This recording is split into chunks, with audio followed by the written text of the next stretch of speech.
All right, so the first thing I want to point out here, I did not realize that it's not visible through people's cell phones, but if you only access the Canvas page through your cell phone and you want to know where the homework is hiding, click through to the home page, and on the bottom of the front page of the Canvas site is something called the course schedule. That's where the homework is posted along with the topics that we're covering on a given day.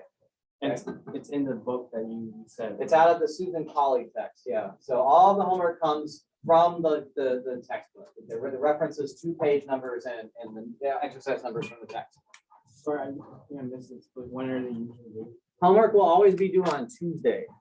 Next Tuesday. Now, this homework assignment I have rebuilt. I sent an announcement about this earlier because I forgot that I'm teaching a Monday, Tuesday, Wednesday, Thursday schedule this quarter, and for some reason they thought observing a holiday on a Thursday was the way to go, because what everybody wants is a holiday in the middle of the week, right? So I'm missing a day of instruction, and so what I did with the homework assignment is I made the chapter 1 stuff, just review stuff about basic vectors, and it's a very short set of problems on vectors and projections and a couple of matrix multiplications. I added that to the homework, and I've taken off the stuff from 2.2, and that'll be assigned to due next week, because I'm not going to get to 2.2 this week, or not with enough time to justify doing homework. So the homework will be posted ahead of time for those of you that, if anybody in here is eager and wants to work ahead, it will be there like at least a week ahead, usually posted, so people can keep working if they want to.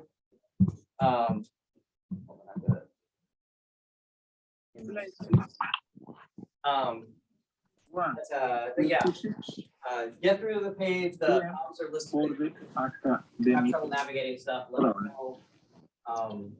I have rebuilt the assignment. If you start, so if you have started it, done on 2.2 for whatever reason, you're welcome to turn it in. But like only the chapter 1 and chapter 2 stuff, chapter 2.1 stuff are going to be due next week. So it's done. Could you check your inbox now? My office hours Yeah, let me check it out. Just because I haven't had a chance to put up a poll to poll you guys about when the best time to do it is.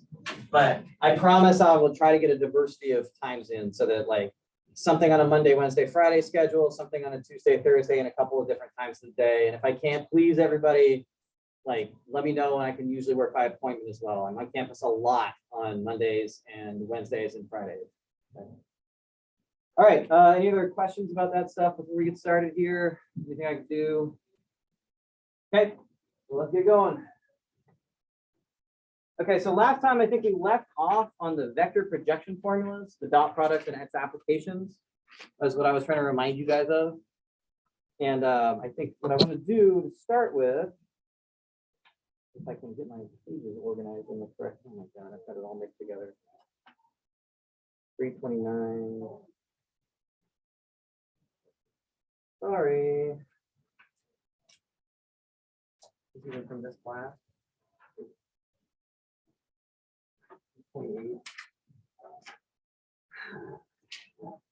Okay, 3, good. Okay, I got myself set up. All right, so where we were at last time is we talked about the dot product. And I want to remind you guys about the other vector product. So we're going to sort of start by finishing up our review of vectors, and then we're going to move on to actual multivariable calculus. I want to remind you that cross product exists. The cross product is special because it only exists in R3. So this is only in R3.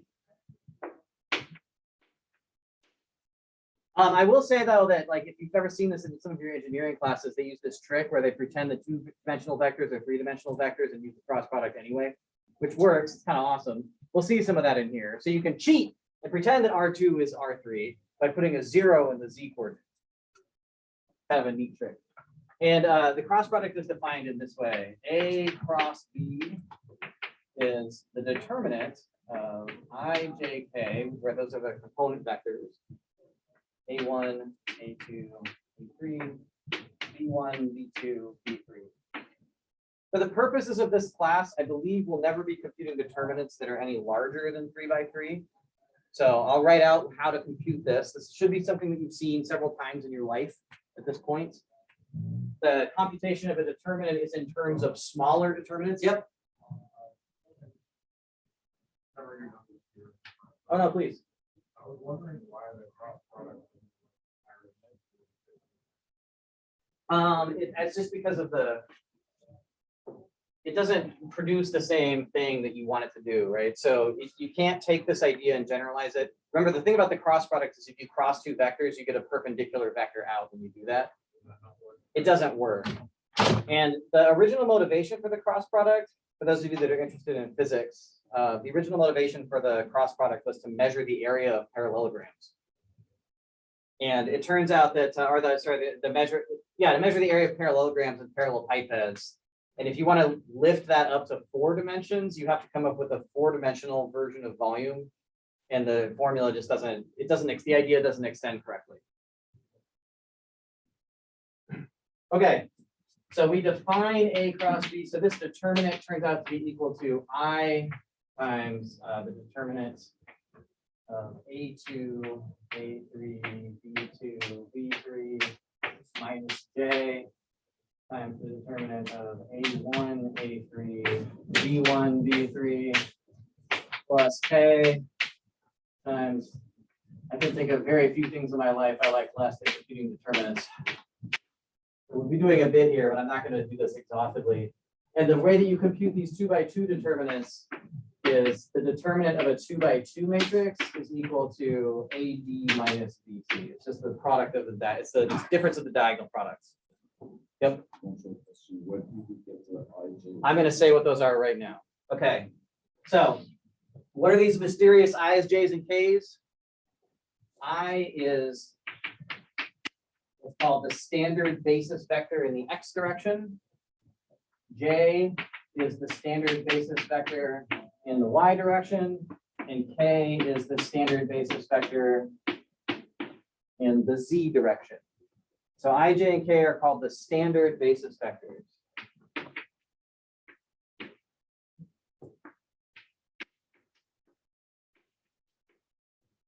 And they give us an alternative way of writing down what a vector is.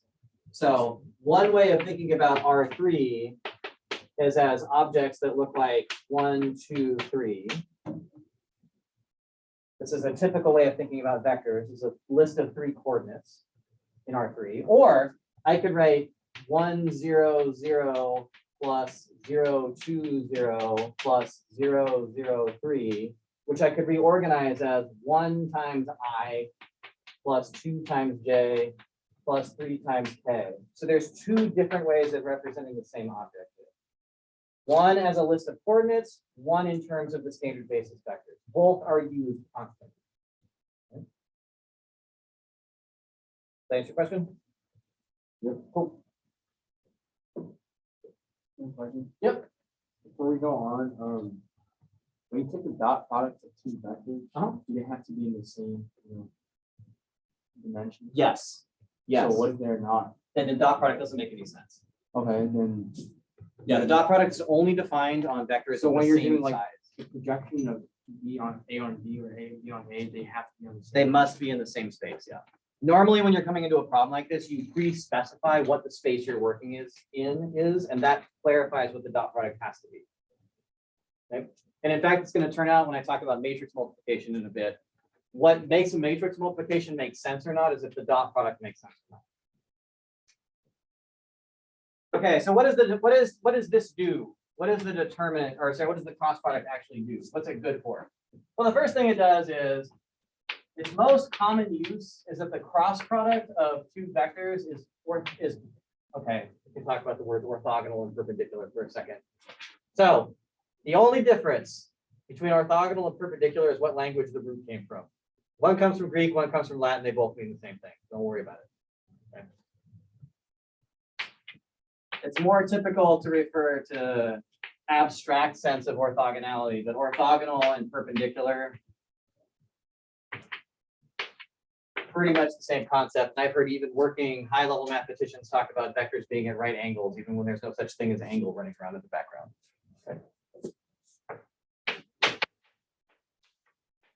Okay. Cross products are perpendicular to the vectors that made them. This is typically used in the construction of planes. But if you have an I and you have a J in some plane together, if these are, I should say, you got to be a little bit careful here. As long as A and B point in different directions, A cross B is perpendicular to both of them. U would be, this would be U cross B. And the lazy way to, you can put little right angle symbols on there if you want, because in R3 it's actually true. Orthogonality means perpendicular in the sense of right angle. Okay, so the cross product is orthogonal to the two vectors that produce it. The other important property of the cross product, and this is a more exotic property, is that it can be used to build something called the scalar triple product.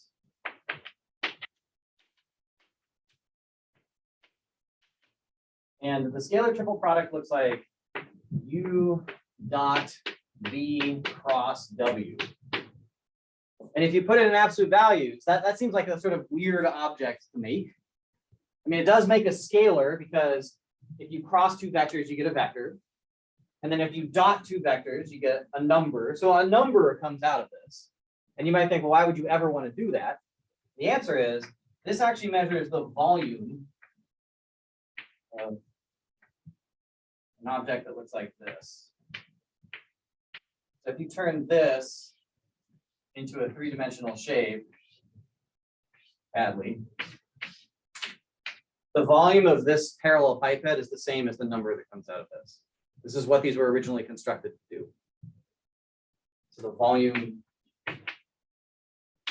of, here's your fancy math word for the day, parallel pipette is equal to the scalar triple product. It's possible that might be negative, which is why the absolute value is there. Okay, it's highly likely that your teacher never showed you this because it's sort of a triviality that shows up in the third quarter of calculus. But this is why these were invented in the first place.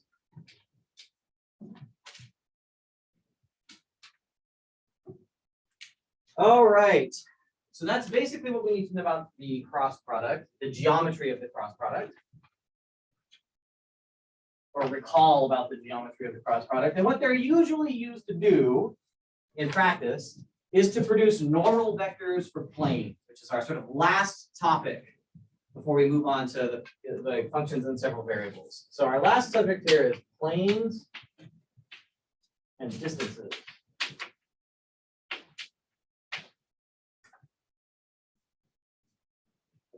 So remember that a plane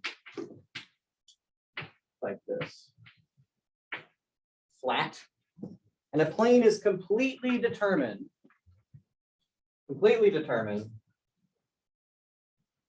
by a point and a normal vector. The point tells you where the plane is. The normal vector tells you everything that it's perpendicular to.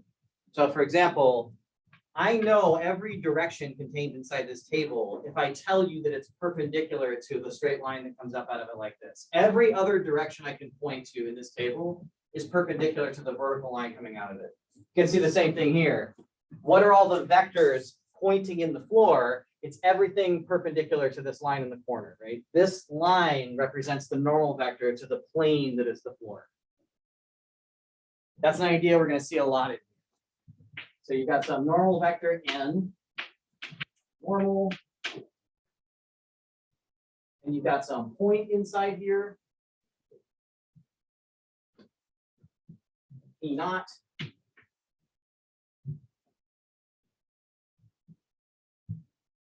And basically the equation of a plane is if P naught is equal to x naught, y naught, z naught, that's some point located in the plane. And you got some other point you want to check to see if it's inside the plane. Well, any other point will be in the plane if the vector that connects these 2 points is perpendicular to the normal vector. You give me a fixed point that I know and some random point, and I say, is that random point in this plane? You find the vector between them and you compare it to this normal vector. When are vectors orthogonal to each other? Not cross product, dot product is 0. There you go. So when the dot product is 0, things are perpendicular. So the equation of a plane is every vector, starting at P naught and ending at P, that is perpendicular to the normal vector. That's the equation of a plane in its most elegant form.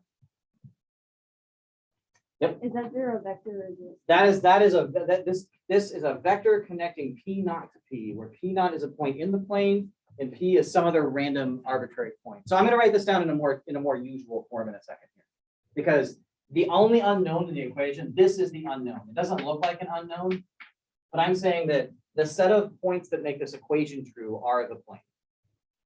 Right? Slide P around all through space, and if it happens to dot with n in this way to get 0, then it's in the plane. Yep. Any point on. That's right. And if it's not on the plane, it won't be 0 because the vector you make won't be perpendicular to the So normal. that whole equation is just to find a point if it exists on. a plane. Yes. And it's not a good computational formula because it doesn't actually give you a way of working with the x's and y's and z's, right? So the next version of a plane that most people see is kind of a point slope looking version. I should say that normally we write the normal vector as A, B, and C. P naught. Planes are two-dimensional surfaces living inside of three-dimensional space.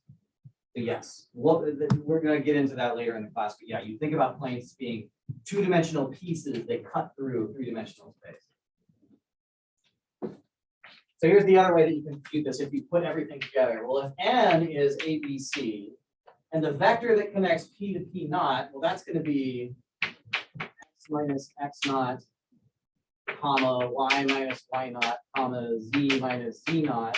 If all of that is 0, then you get what's called the scalar form, a times x minus x naught plus b times y minus y naught plus c times z minus z naught is 0. This has more information in it. Again, we've reduced ourselves. If we drop to coordinates, we get an uglier equation, but one that we can work with. And then finally, there's the algebra 1 version of the equation of a plane, the most useless of all of them, where if I take the A, the B, and the C, and I multiply them through and I reorganize, I get the linear equation of the plane, which looks like AX plus BY plus CZ is equal to B. This is one most people are carrying their heads if they carry this around at all. Okay. And the idea here is if you take A x naught and B y naught and C z naught and you add them all together and throw them on the other side of the equation, you can combine it all into one scalar G. Now, this is not as useful because it doesn't tell you either a point that's on the plane or, I mean, that's really what it does. It throws the information about the point on the plane out. Although we can still read off the normal vector. All right. All right, so the very last idea I want you guys to have in your head, or to remind you of. But when I say remind, I don't mean you should know it. I'm not trying to scare anybody, but I'm trying to remind you it exists. So if it comes up, you know where to go look for it. Okay. The idea of distance. So let's remind ourselves about why we started learning vectors in the first place in other classes. Let's say the distance from a point to a plane. What I mean here is I've got some plane, and I've got some point, and I want to know how far away the point is from the plane.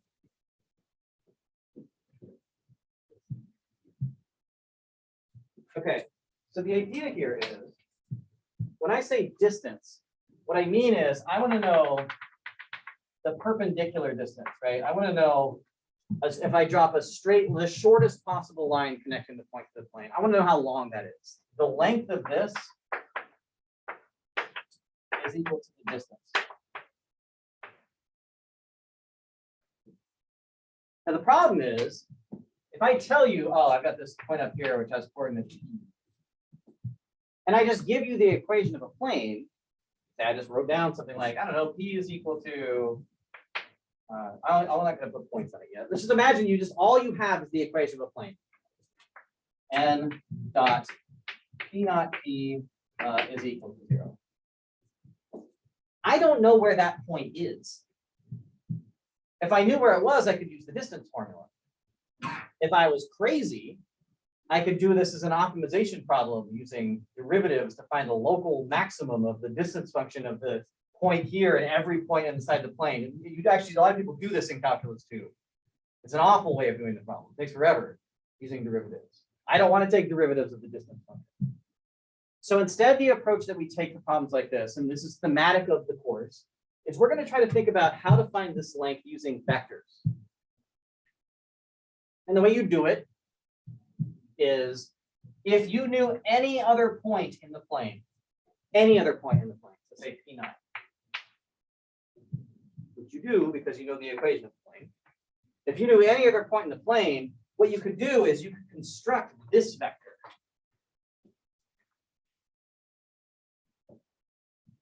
That vector is the vector connecting P0 to P. Right?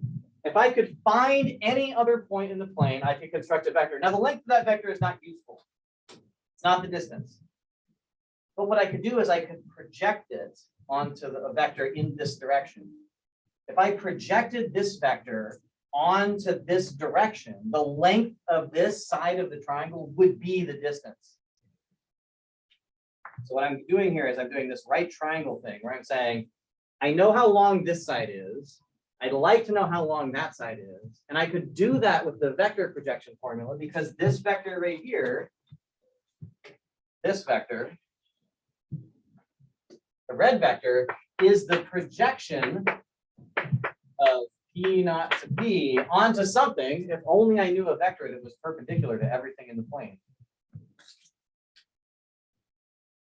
Where would I possibly find one of those? Oh, wait, I used it in the definition of the plane. So if I put an n right here, the length of this vector, that symbol here is supposed to mean length. The length of this projection vector will be the distance.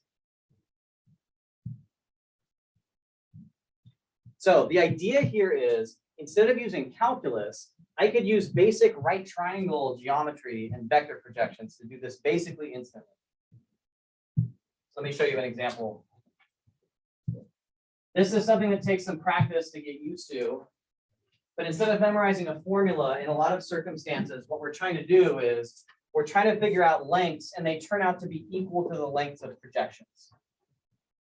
So the real picture we're working with here is you've got some normal vector n sitting up. Remember, vectors can be slid around. So at every single point, that vector n is sticking up.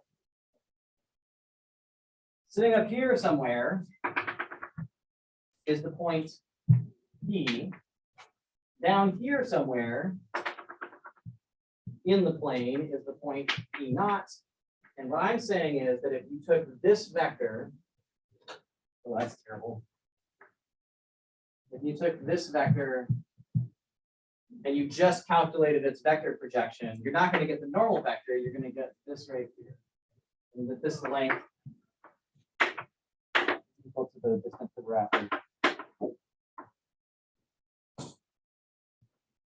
So the answer to the question is that the distance is equal to the dot product of the normal vector with this vector we constructed divided by the length of the normal vector.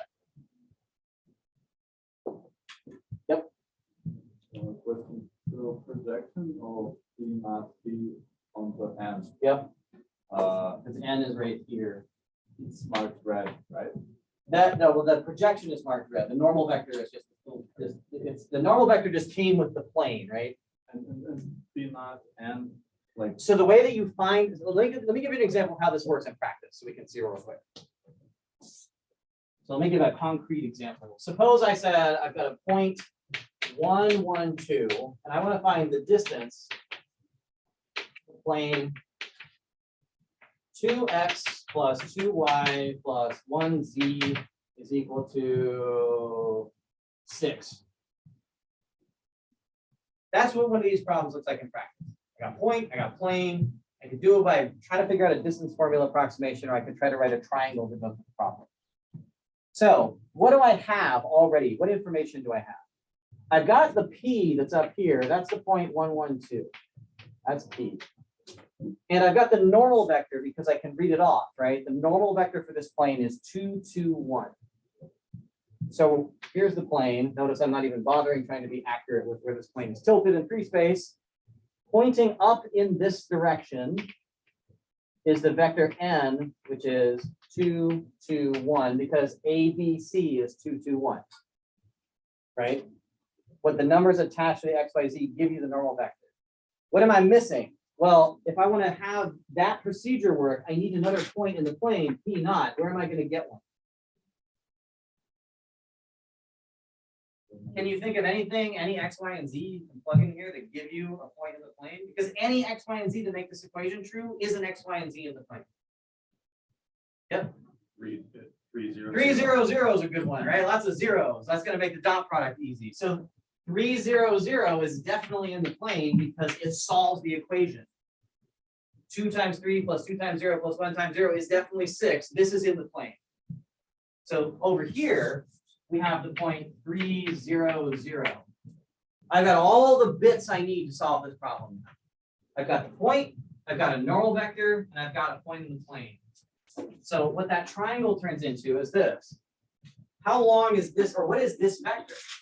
If I connect these points, well, the displacement vector you get by subtracting, right? So the vector from P naught to P in this problem is equal to 1 minus 3, which is -2, 1 minus 0, which is 1, and 2 minus 0, which is 2. That's this vector on this side. Sorry, it's really different colors here, but that's this vector. The last thing we have to do besides kill ourselves, it's going to happen at some point. The last thing we have to do is we have to project this vector onto the normal vector. So we're going to use what's called the scalar projection, which is just the number that is attached to the front of the projection. And that says I should be able to take the distance is equal to the length of this vector projected onto that vector n, which I get by doing -2, 1, 2, dotted with my normal vector, which was 2, 2, 1. And then I don't care about the length of normal vector, so I divide it away.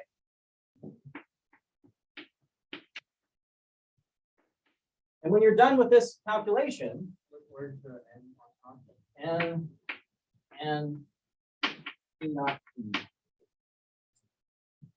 Not dot. Sorry. It's P naught dot P, P naught to P, that displacement vector dotted with n divided by the length of n. Should it be 2 absolute values? 2 absolute values. Oh yeah, sorry. We can use magnitude with 2 times. Yep.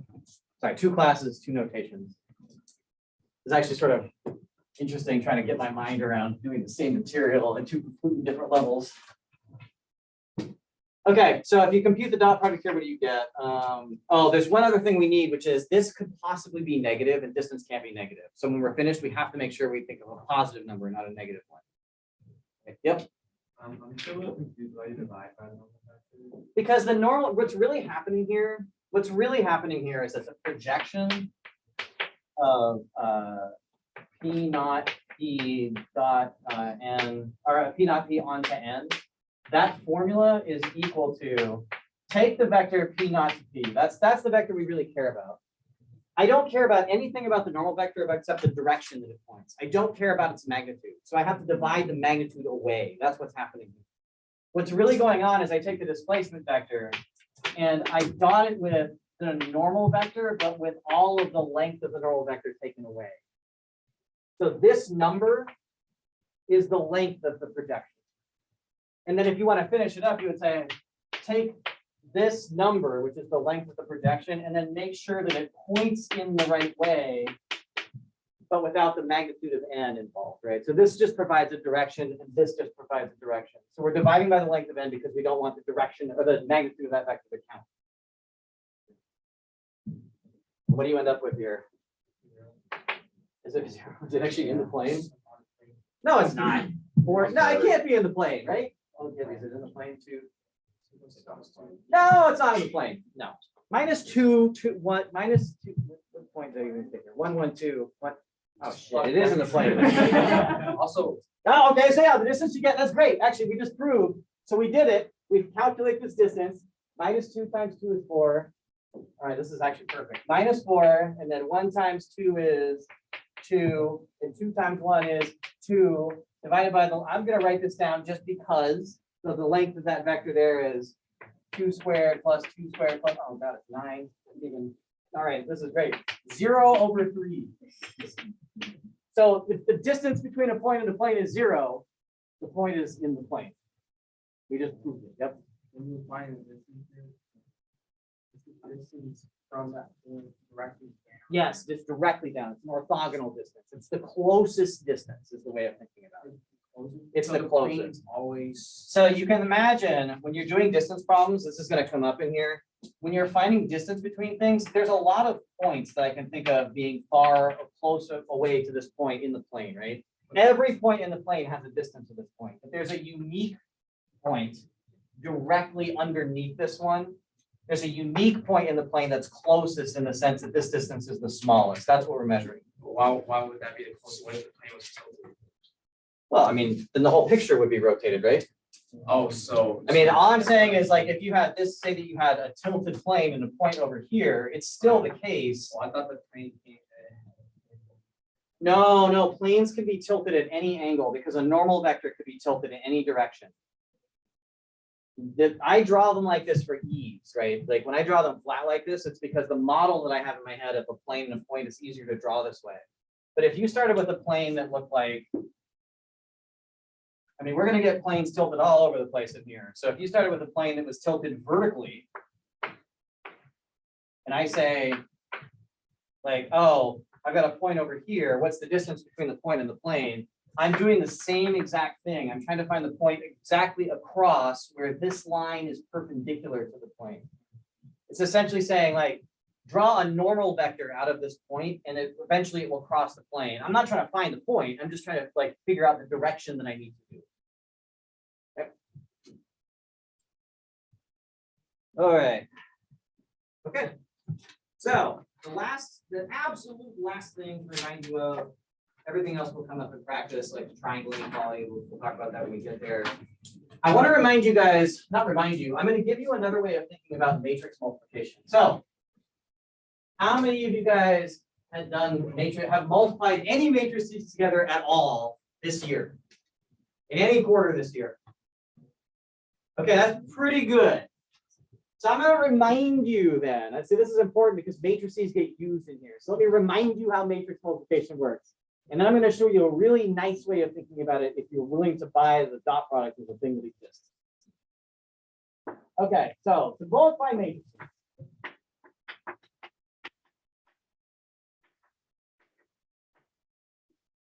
Imagine that you had matrices that look like this. There's a matrix. Matrix is in the way of numbers. They don't have to be square. Okay. Maybe I do, I don't know. How the B looks like 1, 0, 0, 1, 1, 1. There's B. Two matrices, A and B. And I want to multiply those matrices together. How do I know it's legal to do it? First off, before I even get started, how do I know it's legal? Which dimension is the same? Okay. So this is a 2 by 2 matrix, 2 rows by 2 columns. And this matrix is 2 by 3.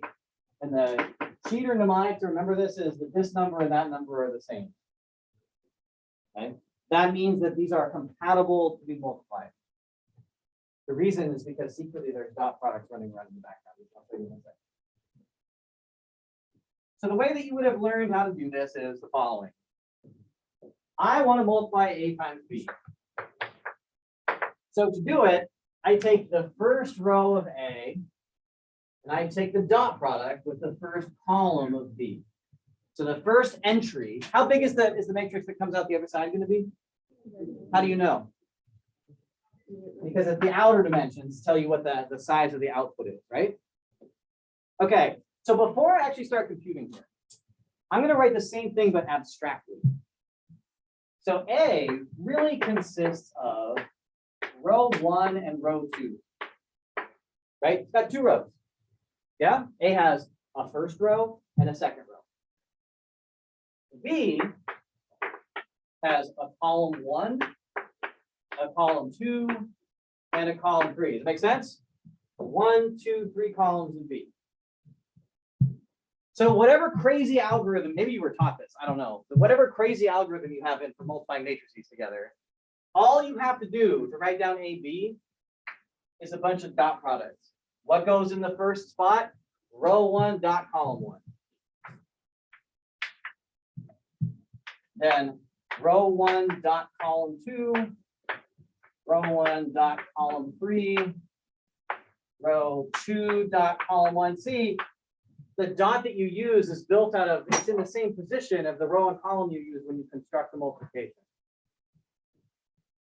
Row 2 dot column 2, row 2 dot column 3. Why am I emphasizing this? Because I have never seen more algebraic errors that come up than simple matrix multiplications. It's really easy to get lost when you're doing these. I get these wrong sometimes, right? So matrix multiplication is basically just computations of dot products. So if you know that, you can go through and say, okay, what is the dot product of row 1 with column 1? 2 times 1 plus 3 times 0.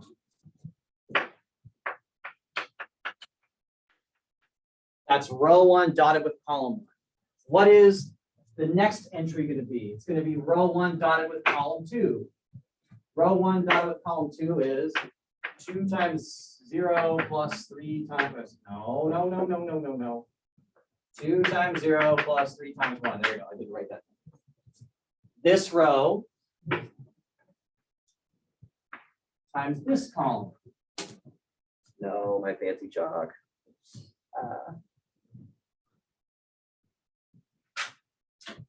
To get the last entry, we do 2 times 1 plus 3 times 1. And then you just keep going like that. 1 times 1 plus 2 times 0. Thank you. That's row 2 times column 1. This is the only time I'm going to do this by hand at this length in here. Like, I promise. This is the most boring thing in the world to watch somebody do. At least in my experience. I remember thinking, like, are we really going to spend an entire hour multiplying matrices together? So if that's also your experience, I apologize. And then 1 times 1 and 2 times 1. So I gave you an exercise that involves 4 multiplications of matrices, not because we're going to be doing a ton of it in here, but because I want you to remember how the basic operation works, right? Basically, what you're doing when you multiply matrices is rows dotted with columns, and that's actually why these dimensions need to match, because otherwise the dot product doesn't make any sense. So in this particular case, you get 2, 3, 5, 1, 2, 2, 3. Do you need to do all this work when you multiply matrices? No. Are you allowed to use a computer to multiply matrices together on your homework? Yeah. Feel free. You should know how to do it in case it shows up on an exercise on an exam or something like that, right? Yep. I have a question. Why do we go by this order? Oh, that's a deep question. Okay, so do you actually want to know the real answer? I mean, There's a real answer. Okay, so matrix multiplication is set up the way that it is so that linear transformations work correctly when they're represented by matrices. That's the answer. I want to be able to compose linear maps. Okay. Hold on. Wait. Hold on. All right. I got 1 minute. I can talk about this. 1 minute. Okay. So in linear algebra is the study of linear maps, right? So in linear algebra, you learn about linear transformations. Linear transformations are transformations that satisfy the property that L of AX plus BY is equal to AL of X plus BL of Y. That's what it means to be linear. It pulls apart and scalars come out, right? Turns out to be the case, this amazing fact that every linear transformation on a finite dimensional space has a matrix that represents it. Every linear transformation is the same as matrix multiplication. As long as you define matrix multiplication, right, anyway, yeah. Any linear transformation has a matrix that represents it. That is, L of X is really secretly A times X, where A is the matrix that represents the function. What I want to be able to do is to be able to say, what if I had 2 linear transformations and I wanted L of G of X to make sense? Well, the matrix that represents L of G should be equal to the matrix that represents L times the matrix that represents G, and that only makes sense if we define matrix multiplication this way. So if L of X is equal to AX and G of X is equal to BX, L composed with G of X is only equal to A times B times X if A times B is set up that way. There, that's my 1 minute of abstract linear algebra. Yes, that question does have an answer. You don't need to know it, but it's in there. You can prove that, by the way, that matrix multiplication needs to be set up this way to make maps make sense. Okay. So let's start talking about. All right, before I move on, besides this abstract nonsense over here, which is beautiful, but nobody needs to know unless you really want to talk to me after class about it, or come and blather in my office hours, because I'll happily blather about that stuff. Are there any questions about what the background is and what my expectations are for knowing this stuff? I don't need you to have it on immediate recall.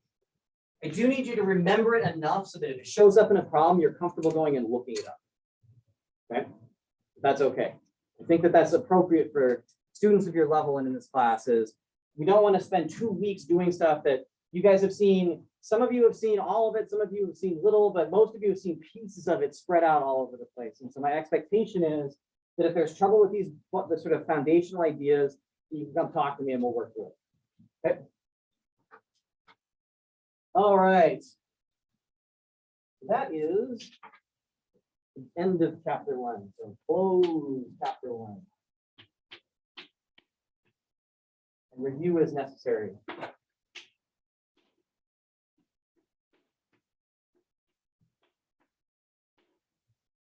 All right. Now we are ready to begin the study of functions of more than one variable. And the motivating example you should think of as to why we want to do that is that there are these objects that show up all the time in physical applications that turn out to be really gnarly to try to study with the tools of one variable calculus. For example, in the 241 class I just substituted in for this morning, they study an object that looks like this. This is an example of something called a quadric surface.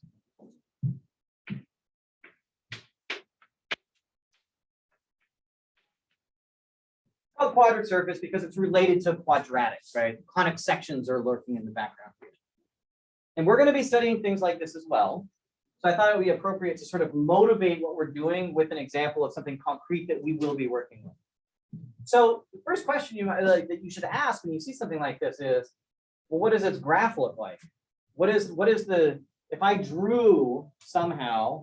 draw all of the points in three-dimensional space that made that equation true, what would they look like? So we're actually going to build in the course of chapter 12.1, one of the first things we're going to do is build a set of tools for looking at what this thing is. But the first thing I want to point out is that because z is all by itself over here, I can actually think of this as a function of two variables, where x and y I think of as the inputs, and z, the height, if I like, is the output of the function. So I could think here, oh, f takes in independent variables x and y and produces a responding or dependent variable z. So x and y are sort of independent.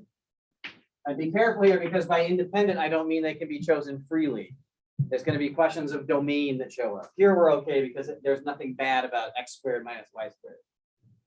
X and y are the independent variables, and z, which is f of x and y, is dependent. So, as a level up challenge in this class, not everybody, you don't have to do this, but I would challenge you to try to develop your three-dimensional graphing skills. This is an opportunity to work on that because there's some fun ones like this, for example. This shape, it turns out, I'm not going to tell you how yet, but I'm going to turn out like, at least to draw it so I got something to point to when I start motivating what we're going to be doing with the function theory. This, if you cut through it horizontally with planes, looks like hyperbolas. So if you take that thing and you cut through it horizontally, you get shapes that look like this. So up here, the hyperbolas are turned this way, but then you pass through the origin and down here, the hyperbolas turn out this way. Hyperbola is one way on top, hyperbola is rotated around the other way on bottom.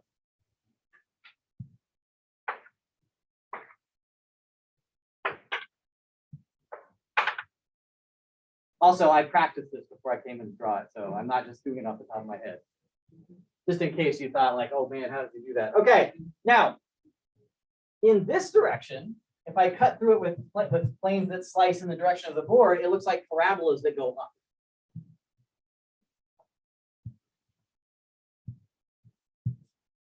Right?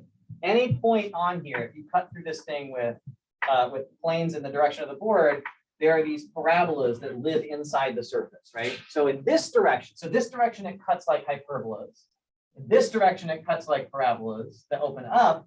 In the other direction, it cuts like parabolas that open down.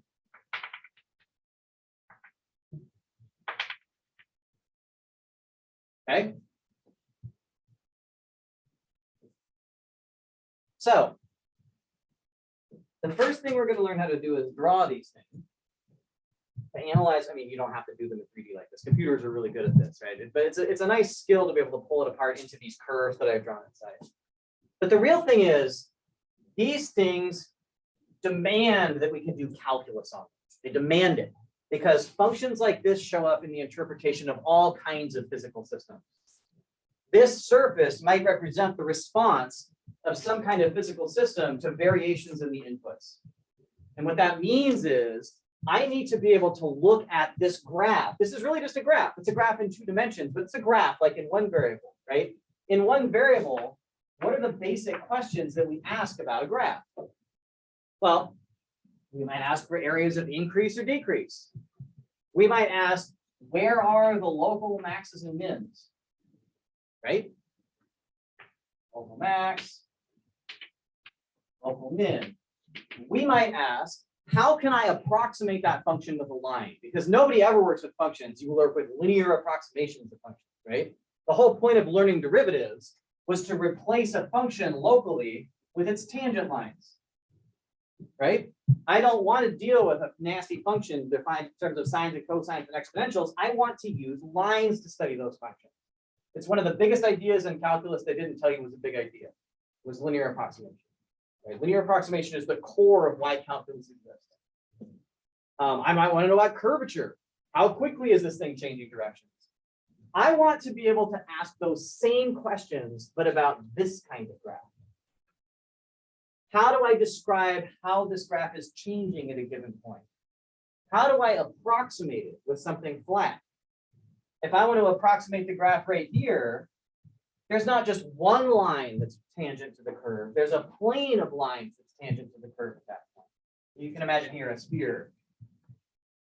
If you had a sphere and you pick a point on a sphere, there's an entire plane of stuff that is tangent to the sphere at that point. You can imagine the piece of paper sitting on top of a ball, right? That's like a tangent plane, a line, but a plane of points that are tangent. I want to be able to approximate things like this with little flat surfaces, little flat tangent planes that live locally. I want to know if I'm at a point on this surface and I was water, what direction would I be flowing?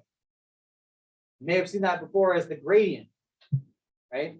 So the idea is all of this is done with derivatives. Everything about this was done with derivatives when you studied this in calculus. So we have to rebuild differentiation so it works in this context. So I can study things like local maxes and mins. I can study things like the flow, like where is it decreasing in altitude the fastest? Or so I can study things like how do we even get what these curves are that describe the shape of the surface. All of these are, the tangent approximation. All of that stuff is in the language of derivatives. And so out the gate, what we're going to do is we are going to rebuild the idea of differentiation not in one variable, but in 2. And that's going to require that we rebuild, not assuming that anybody remembers this. What we're going to do is we're going to build the basic language of functions in 2 variables, and then we're going to study what it means to take a partial derivative, which is a derivative in any one of the variables. And I've been warned that I should make sure that I spend some time on partial derivatives, given the wide variety of backgrounds people are coming to with respect to their differentiation. So that's what we're going to do. Tomorrow we'll talk about function theory, and maybe we'll get on to talking about limits and derivatives. So see you guys tomorrow. I think